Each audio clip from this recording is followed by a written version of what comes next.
এই বিএনপি জামাত জোট যারা হয়েছে তাদের জিজ্ঞাসা করি পালায় কে? আওয়ামী লীগ কখনো পালায় না, পিছু হটে না। আওয়ামী লীগের নেতারা দেশের ভেতর বাইরে বেশ সক্রিয়, চালাচ্ছেন নানা অপতৎপরতা। হোয়াটসঅ্যাপ গ্রুপ সহ বিভিন্ন মাধ্যমে নেতা কর্মীদের উস্কে দিচ্ছেন শেখ হাসিনা। শুধু তাই নয়, পার্শ্ববর্তী একটি দেশে বসে নিয়মিতভাবে গোপন বৈঠকও করছেন তারা। যেই রাজধানীতে আমাদের মানুষ শান্তিপূর্ণভাবে দিনে ঘুরতে পারবে না, চলতে পারবে না, সেই রাজধানীর মানুষ রাতে ঘুমাতে পারবে না। যে কোনো ভাবে সব জায়গায় আমাদের বিস্তারিত নিয়ে আপনাদের সাথে আছি আমি শামীমা সুলতানা। এমনকি ক্ষমতাচ্যুত প্রধানমন্ত্রী শেখ হাসিনা নিজেও নেতাকর্মীদের সঙ্গে টেলিফোনে কথা বলছেন। উদ্দেশ্য দেশকে অস্থিতিশীল করে বর্তমান সরকারকে প্রশ্নবিদ্ধ করা, পাশাপাশি জাতীয় নির্বাচন অনুষ্ঠানের প্রয়োজনীয় প্রক্রিয়ায় স্বাভাবিক গতি ব্যাহত করা। এক্ষেত্রে যে কোনো সময় বড় ধরনের নাশকতা ঘটিয়ে পরিস্থিতি ঘোলাটে করতে পারে এমন আশঙ্কা সংশ্লিষ্টদের। ওই নির্বাচন আওয়াজ দিচ্ছে, সে নির্বাচন করবে না কোনোদিন, এটা আমি বলে দিতে পারি। এ পর্যন্ত যে কথা তাকে নিয়ে বলছি সবই সত্য। তাদের আরও অভিমত, নাশকতার কাজে ব্যবহার করা হতে পারে আওয়ামী লীগ নেতা কর্মীদের হাতে থাকা ৫,৫০০ অস্ত্র। ফ্যাসিবাদ সরকারের ১৫ বছরে ইস্যু করা এসব অস্ত্র অন্তর্বর্তী সরকার ঘোষিত নির্ধারিত সময়ের মধ্যে জমা পড়েনি, ফলে এগুলো ইতোমধ্যেই অবৈধ হয়েছে।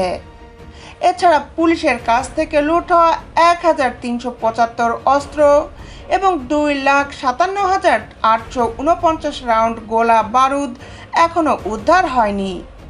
এর বড় অংশই চলে গেছে নিষিদ্ধ ছাত্রলীগ, যুবলীগ ক্যাডারদের হাতে, এমনটি মনে করছেন আইনশৃঙ্খলা বাহিনীর সংশ্লিষ্টরা। কারণ আমি তো সবথেকে বেশি তাকে সুযোগ দিয়েছিলাম, কাজে এখনও নির্বাচন, এখন ওই যুদ্ধ খেলা দেখিয়ে বলবে যে হ্যাঁ এরকম অবস্থা, কি করে নির্বাচন করব, পরিবেশ না এখন। এই বিষয়ে জানতে চাইলে পুলিশের মহাপরিদর্শক বাহারুল আলম সংবাদ মাধ্যমকে বলেন, আওয়ামী লীগের পলাতক গডফাদাররা অনেক দিন ধরে দেশে নাশকতা সৃষ্টির অপচেষ্টা চালাচ্ছিলেন। তাদের অপতৎপরতা থেমে নেই, অব্যাহতভাবেই তারা দেশের পরিস্থিতি অস্থির করার ষড়যন্ত্রে লিপ্ত। গোপন বৈঠকের পাশাপাশি তারা অনলাইনে বেশি তৎপর। দেশের বাইরে থেকে পলাতক নেতারা নির্দেশ দিচ্ছেন অনলাইনে। সাবেক আইজিপি নুরুল হুদা বলেন, যারা অস্ত্র জমা দেননি তারা এখনও অবৈধ অস্ত্রধারী, তাই তাদের বিরুদ্ধে অস্ত্র আইনে মামলা করা উচিত। পাশাপাশি লুণ্ঠিত অস্ত্র উদ্ধারে অভিযান আরও জোরদার করা উচিত। তিনি বলেন, পরাজিত রাজনৈতিক শক্তি সামনের দিনগুলোতে পরিস্থিতি ঘোলাটে করার চেষ্টা করতেই পারে।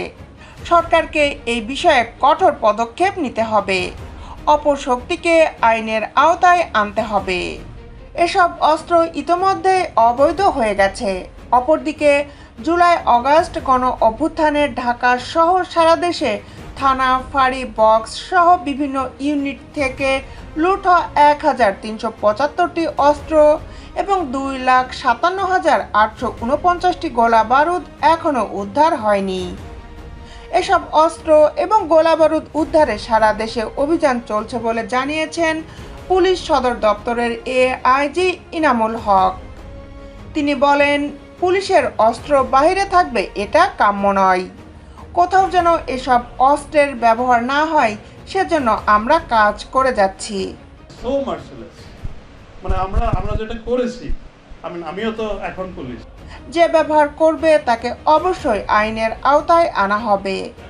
যতদিন পর্যন্ত অস্ত্র ও গোলা বারুদ উদ্ধার না হয় ততদিন পর্যন্ত আমাদের উদ্ধার কার্যক্রম চলবে। এটা সর্বোচ্চ গুরুত্ব দেওয়া হয়েছে।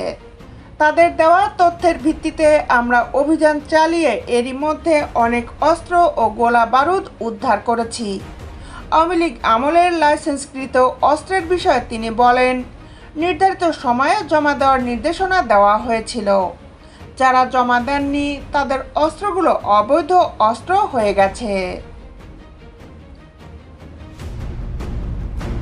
দেশ বিদেশের আপডেট নিউজ পেতে আমাদের সাথেই থাকুন।